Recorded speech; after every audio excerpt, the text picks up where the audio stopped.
So, hindi rin totoo na kapag daw nagbisikleta isang batang babae, masisira yung kanyang hymen, duduguin siya. Okay, good you brought that up.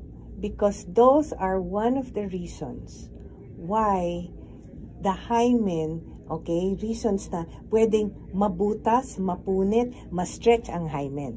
Biking, okay, yung gymnast, Yes. yung mag-split, okay.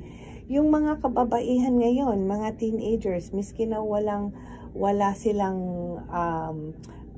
sexual activity, yung gusto nilang maglagay ng tampons, that's another way of stretching or mapupunit ang hymen, okay.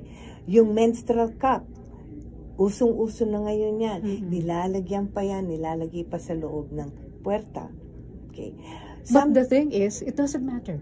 Yes. Diba? It doesn't matter. Kahit mapunit pa yan. Hymen, the presence of the hymen is not equated to virginity.